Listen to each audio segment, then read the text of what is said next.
Alright, so we finally were able to install this utility sink, which is, it's just a little, I guess, 24-inch high, or it's 20 by 24, 19 cubic foot utility sink, plastic, and it was quite the endeavor. I started out up here. As you can see, the existing copper pipe, I started to cut into it up there, and my pipe cutter was like walking around on me. So instead of going around in a circle and slowly cutting in the same line, it was going at a slight angle, and it was almost like threading the copper pipe. So I had to run out, and I started at like 10 in the morning. I had to run out, go and grab a new cutting wheel for the pipe cutter. I came back and was able to finally cut it. Well, backtracking a little bit, first thing, I definitely turned off all the water. It took a while for it all to drain.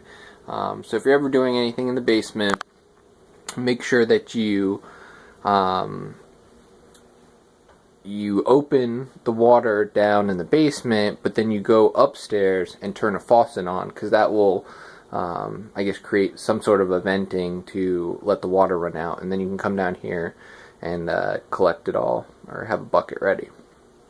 So yeah, I teed in up here finally. I put a piece of tin foil right behind the copper pipe, and I was able to not burn the wall down. You can actually kind of see, looks like it might have did a slight burn mark there, but other than that, it was good. I used a plastic push pin to hold the tin foil in, and I started to smell something to burning, and I realized it was the push pin. So I grabbed a metal push pin when I did the rest, so that wouldn't happen.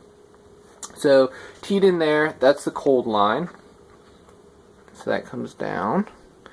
And then I did a T right there and a bend, a 90-degree bend for the hot line.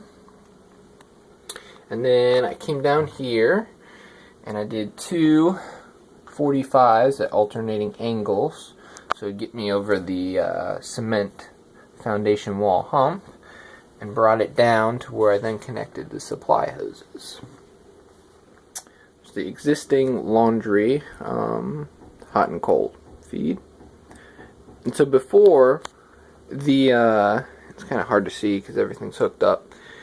The laundry standpipe back there, before, it was connecting to this vent, which goes up into the venting system and then out through the attic. And that was it.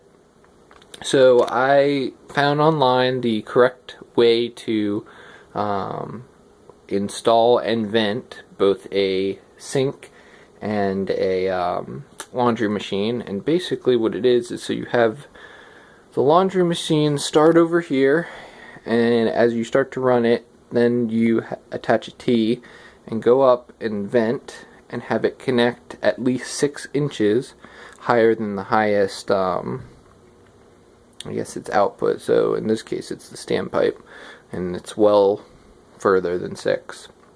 And then it goes in and connects back up into the venting.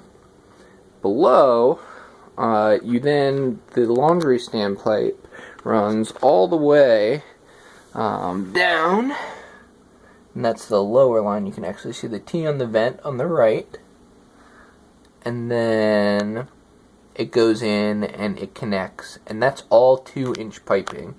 Before, it was actually 1.5 inch, which is not up to code. So, and then that goes down, and then above there is a 2-inch to 1.5 inch sanitary T, and that connects to the drain pipe for the sink. So that's pretty much it for how the plumbing works. This P-trap I got there is a little, it connects by screwing on, and so I had to be very precise because I glued up this top portion here, and the bottom part there while it was unscrewed, and I had to have the height just right because then I could move it all under and screw it in, and luckily it worked. That was the last thing I had done. So I was getting pretty good at cutting the piping with my multi-tool. I started out with a regular saw. That was horrible.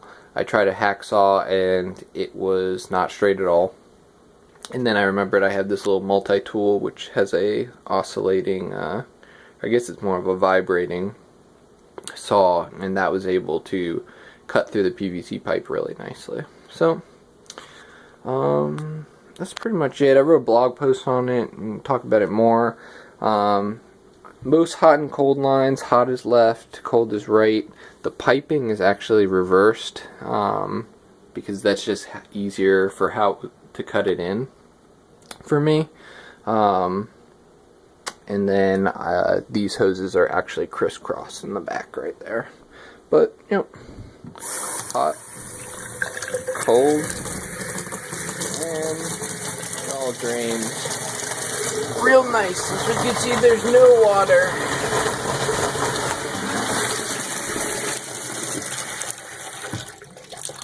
So I call that a success. I guess one last thing is this faucet I got has a garden hose adapter there, and I was just going to try and either get a quick disconnect or something to screw onto it and run a hose all the way down to the brewery there for wort chilling. We'll see how that works. If it doesn't work, I may need to cut another pipe in there and run it all the way down. So we'll see what happens.